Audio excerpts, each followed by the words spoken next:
In part 1 of this series, I demoed one of the peak GeOS setups that was possible for Commodore computers in the late 1980s. That setup included Commodore 128 DCR with an internal 1571 floppy drive, a 1902A Commodore monitor, Commodore 512KB RAM expansion unit, external 1581 drive,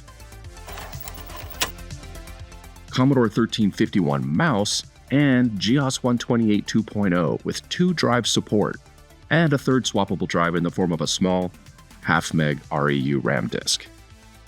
In part 2, I took a step forward and explored some of the hardware innovations Creative Micro Designs, CMD, brought to the waning 8-bit Commodore market by 1993. Our setup changed like this. We updated GeOS 128 2.0 with CMD's very own Gateway 2.5 software. More than just a desktop replacement, this gave us full 3-drive support. This allowed us to swap the 512KB REU with a CMD RAMLink packed with 16 megabytes of RAM. The RAMLink gave us both a DACC partition, I had mine set to 2 megabytes, for faster OS operations, as well as a 10 megabyte hard drive that allowed for liquid-fast boot-ups and loading of software applications. I also swapped out the Commodore 1581 with a CMD FD-2000, which could either mimic a 1581 drive or use its own CMD native partitions, which let us use easy-to-source HD disks and doubled their storage capacity from 800 kilobyte to a whopping 1.6 megabytes. Finally, we added a rare Star NL10 printer for printing, which is really one of the main benefits of GeOS, a very well-designed what you see is what you get environment for writing and printing. Today I want to demo the absolute peak GeOS battle station that could have ever been assembled between 1997 and 2002. And we might sprinkle a little tiny bit of 2025 innovation on top just for fun.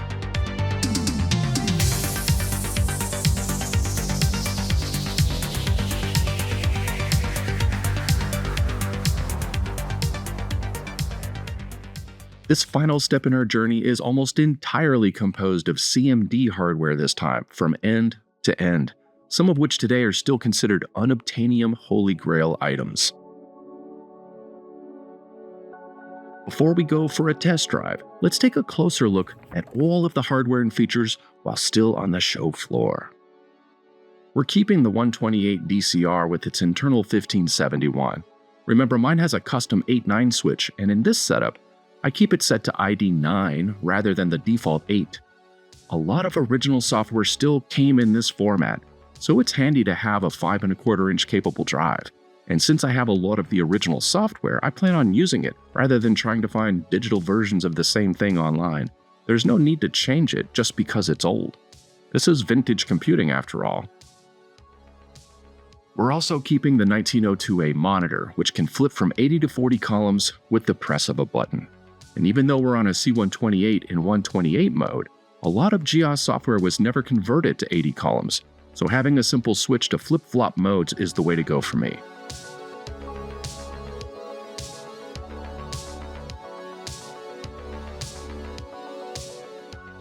We're also keeping the CMD RAMLink.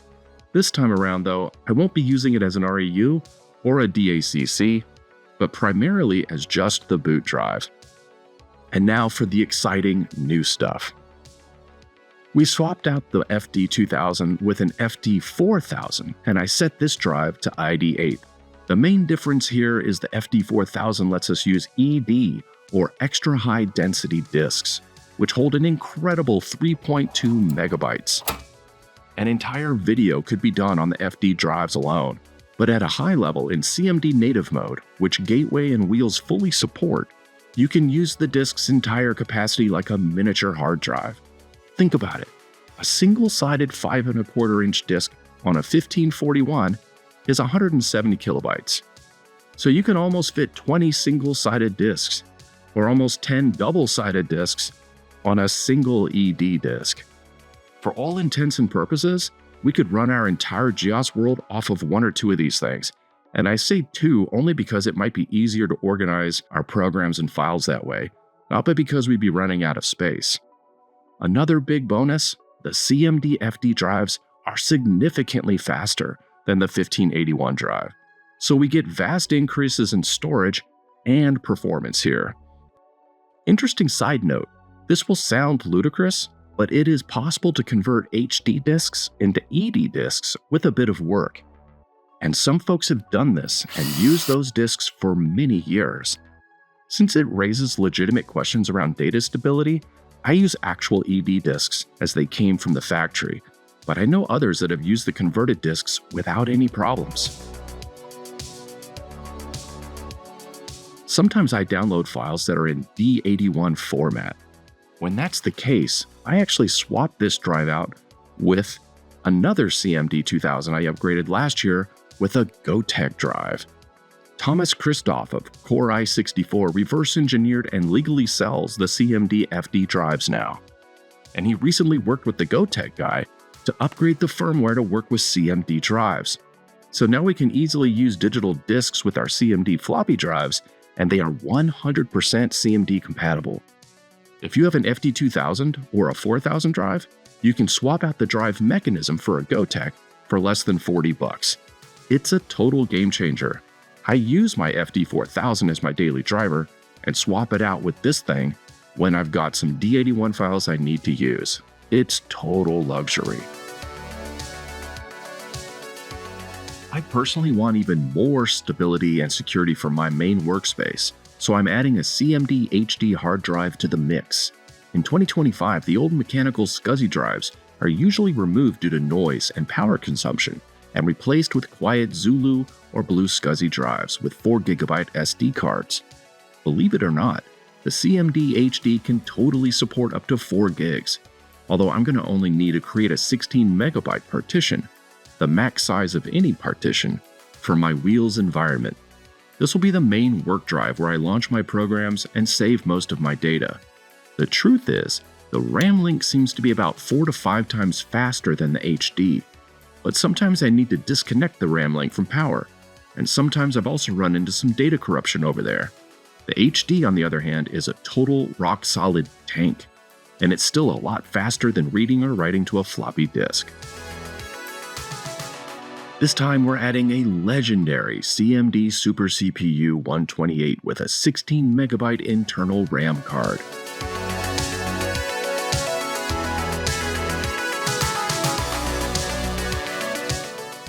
And in order for this to work with the C128, there's a special MMU Super Adapter daughter board that goes into the MMU socket and uses 5 clips that attach to the microprocessor.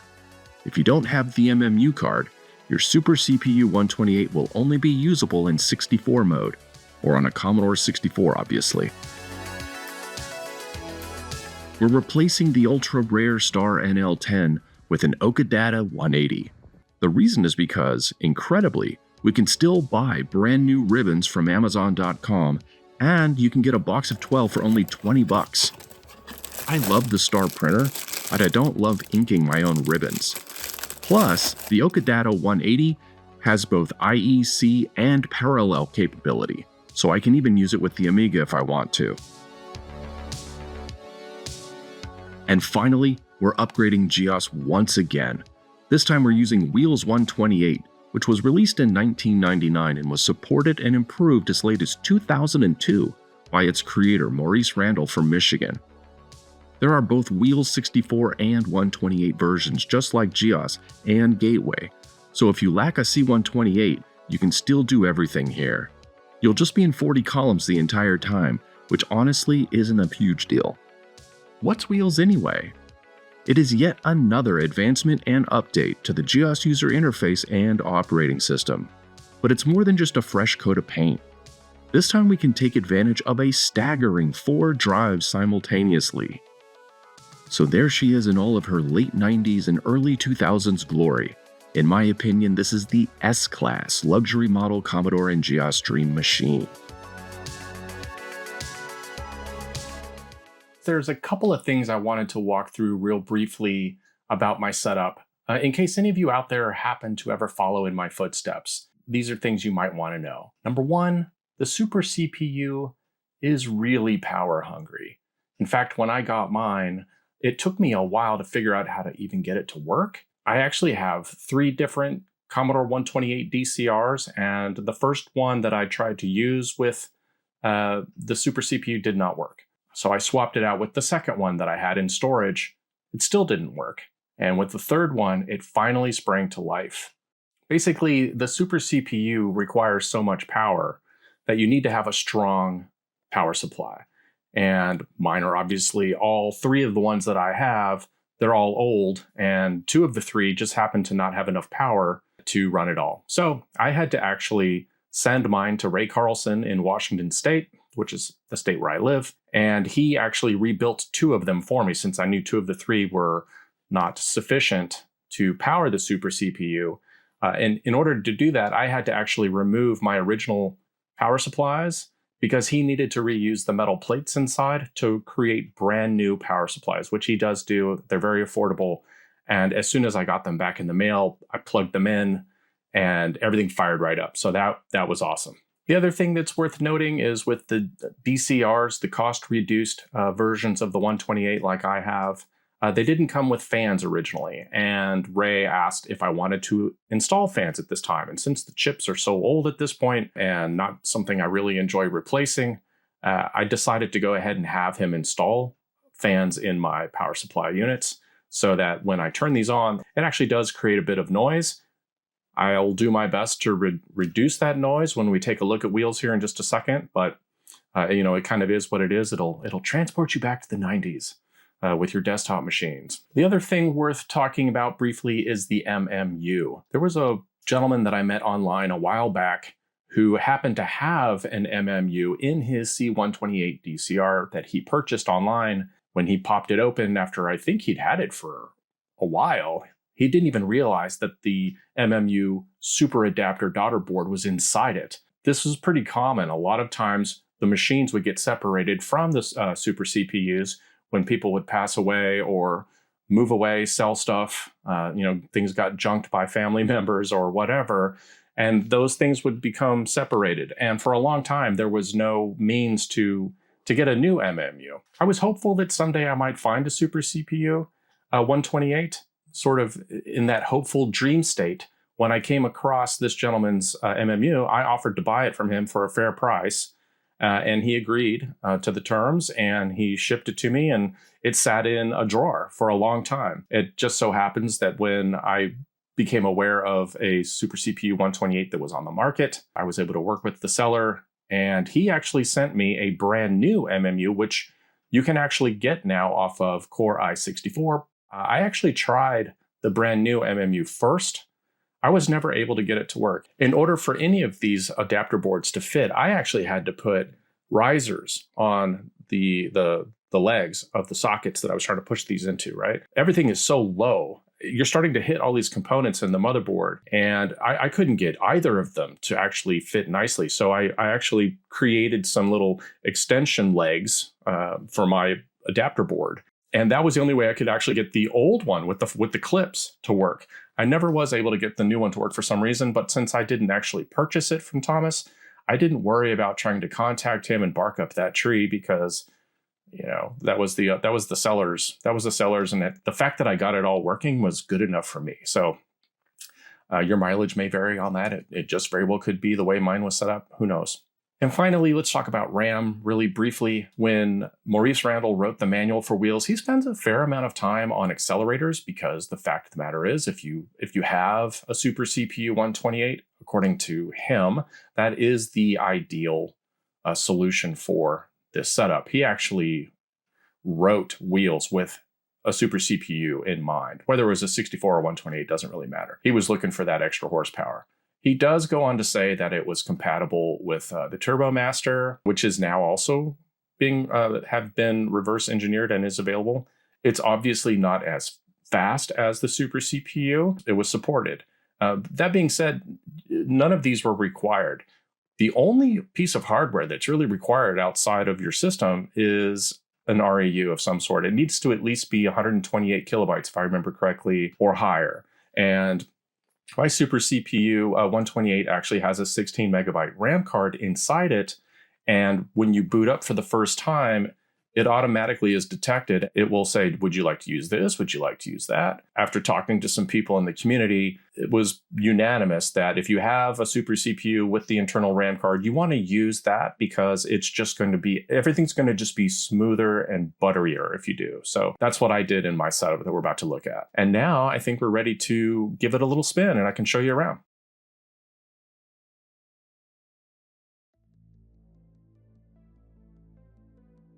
So guys, what I want to do first is actually just start up Wheels and show you how quickly it boots. And as a reminder, my internal 1571 is set to 9. My FD-4000 is the default set to 8. My HD is set to 11. And I have my RAMLink set to a custom 10. Okay, and that is actually just the boot drive. So here we go.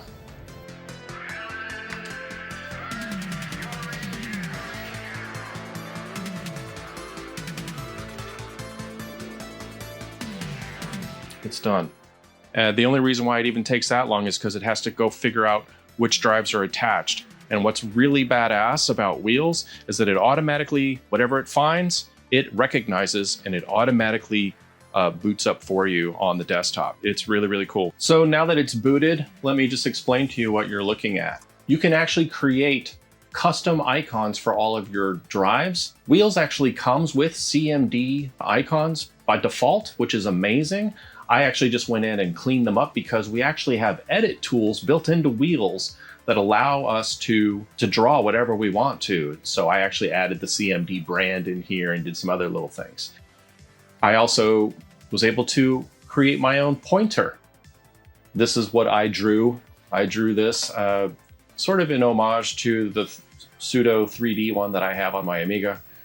That's about the best I could do. You don't get a whole lot of space for it, and I thought that came out pretty nicely. It is kind of interesting how it works, though. Like if I pass into the blue area, it isn't really filled with white. It's it's actually transparent. Right, but when it's on a white background, it looks pretty cool. I also created a custom set of colors, a custom palette. When you boot up Wheels for the very first time, it doesn't look like this. It actually has kind of an old-fashioned background of teal with a little bit of a pattern going on. You can create your own patterns for the background. This is using a little bit of a slight textured pattern, but you can create whatever patterns you want. You can create whatever color scheme you want, up to a point. The other thing you'll notice about these drives that's a little bit interesting and kind of takes a little getting used to is it's a GEOS thing, but he's showing you A, B, C, and D. And a lot of times you don't think in those terms if you're a Commodore person, right? You're thinking in terms of the ID numbers that I rattled off at the beginning of 8, 9, 10, and 11. The truth is, when you're inside of a program, a lot of times, at least for me, I actually forget sometimes which letter my various drives are, and I have to actually close where I'm at, go look at the desktop again, like, wait, what was A, what was C? I don't remember. I want to make sure I'm copying or deleting off the right thing, and then going back into wherever I was. I can also create on states for these, which is really cool. And then if I double click on one of these, this is my work drive. Boom, there's my window. I created the custom color palette for this. I can have more than one window open at a time. Let me just go into the RAMLink there, and you can see which is the active window, which is not active, the one in the background. So I had to kind of make choices. You don't have complete control over the color of all of the things. So you do have to make some decisions. I ultimately kind of wanted my Wheels environment to look a bit like 1.3. So that's the road I went down stylistically. Here's something that's really cool. Really cool, guys. I can click on this and I can move this window. I mean, I know that doesn't sound like much, but to be able to click on a window for it to become the active front window, to click on it and to just move it wherever I want, that is freaking amazing to see something like that on an 8-bit machine. I can also resize them, right? This is like jaw-dropping stuff. Now, if you were to show someone in 2025 what I'm showing you now, who didn't live during this time frame and doesn't really understand what 8-bit machines are all about, they're going to look at you kind of with a blank stare and go, so? But if you do understand the Commodore history and what we're used to saying, this is insane. This is ridiculous, right? And this is really cool. He's just like in the Amiga, you're seeing fuel gauge. You're seeing the fuel gauge on the side. So I can see how full something is, right? So obviously I still have a ton of space to go, and I've dropped basically pretty much every single program I would ever want to use in Wheels, which is GEOS or Wheels specific programs and data, into this drive. So it's full of stuff. Now, I'm going to close RAMLink because I only use that as a boot drive. I don't put anything sensitive in here, any kind of special stuff, because if I were to lose power or accidentally knock the cable in the back, I can lose all of my stuff. Or usually what happens is I get data corruption and I have to start over, which, because I only use it as a boot drive, it's super easy for me to do. We can actually go download a completely unkeyed version of Wheels. It's version 4.4, not 4.2, which is usually what you find out in the wild. Unfortunately, it is on Facebook, which kind of sucks, because you have to have an account to get it. It's not easily obtainable. The other things about Wheels that are really cool: how did I do all this stuff? How did I make all my stuff custom and look like Workbench 1.3? Well, it has a really neat little program in here. One of them is the dashboard. You don't actually run this, but a lot of your custom stuff is inside it. So we want to go to the detail shop.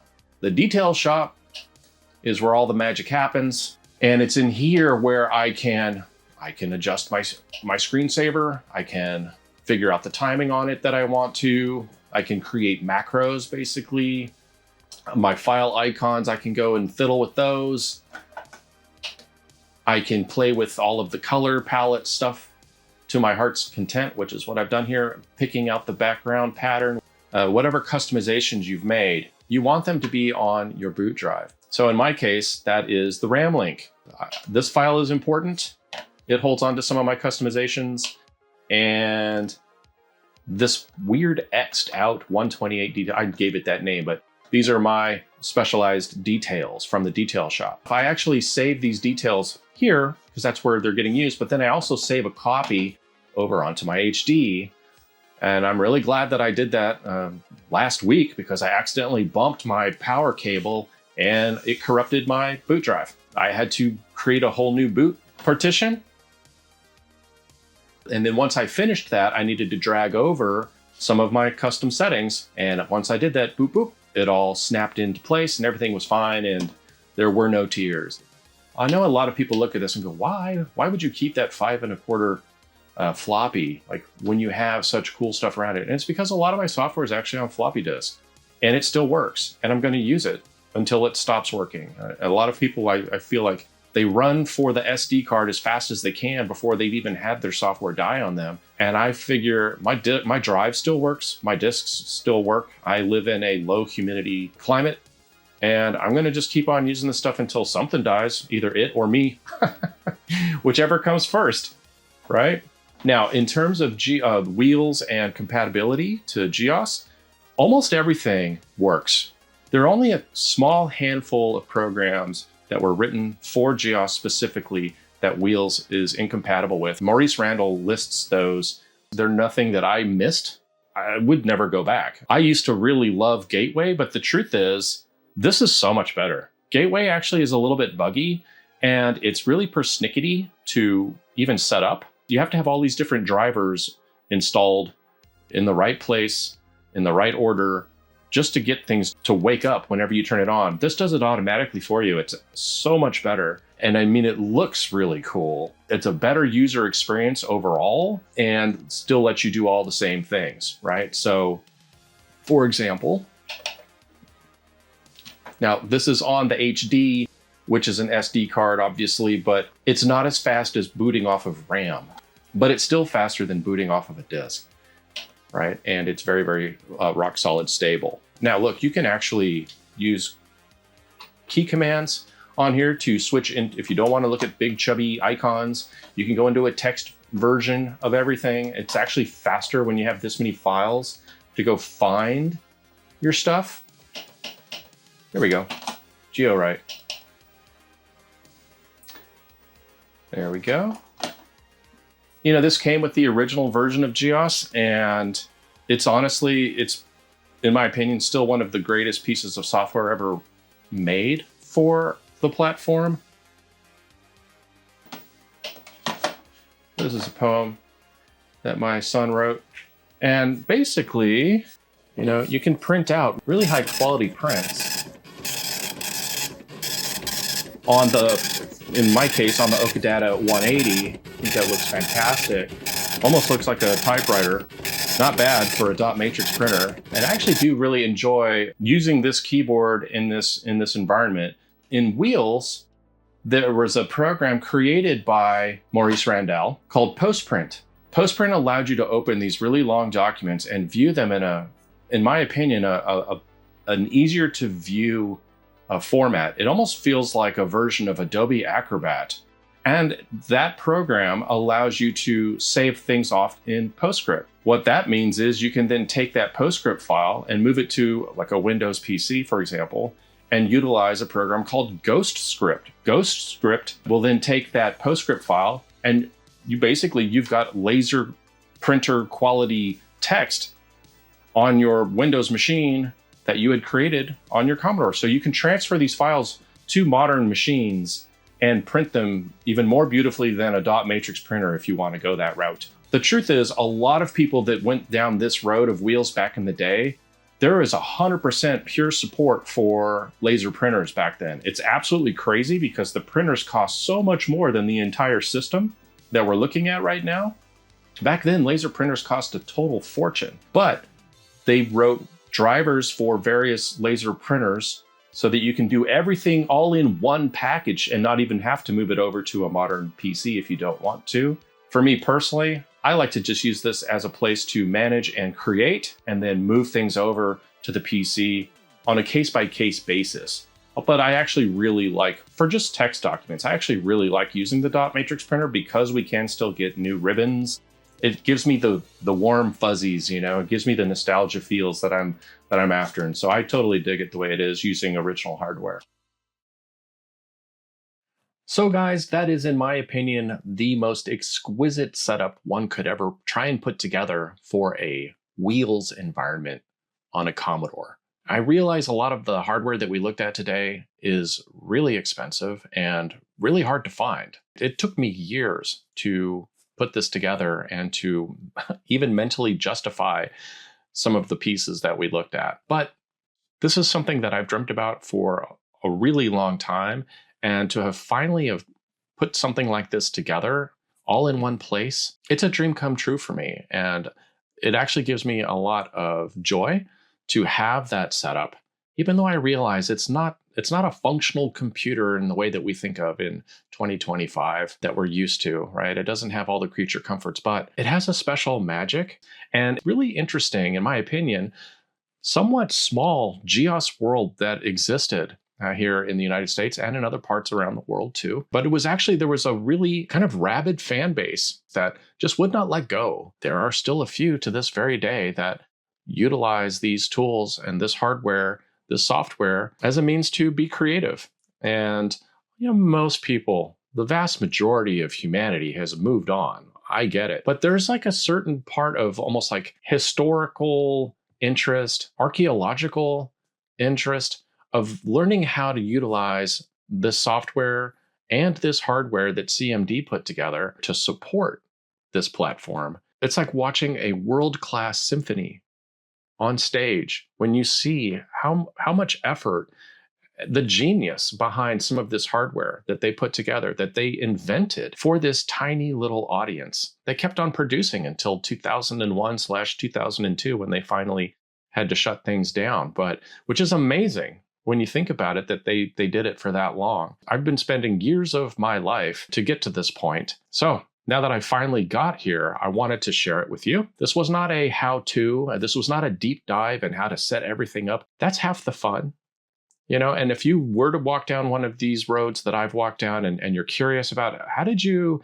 and you just can't figure it out, you're more than welcome to ask. I would be thrilled to share that information. But I didn't want to bore folks in this video on how to put it all together, how to set everything up.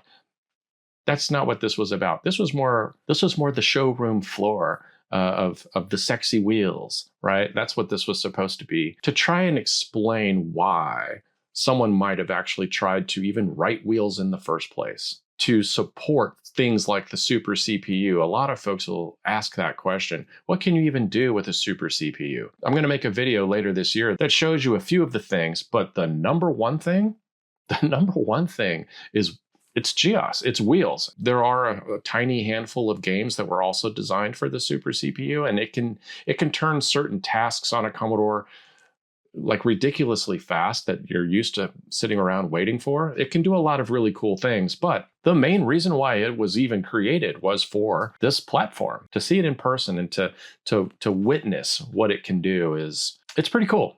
So guys, I really appreciate you watching this video and getting this far. If you're still there, if you haven't already, I really do appreciate likes. If you would subscribe, I would really appreciate that. And drop me a comment down below if anything struck you as strange or weird, or you just want to clap your hands. You can do that too. That won't hurt my feelings. Clap your hands all day long with keys underneath them, giving me praise. I'm just kidding. So remember, guys, keep that Amiga and Commodore love flowing, and we'll see you next time. Bye-bye.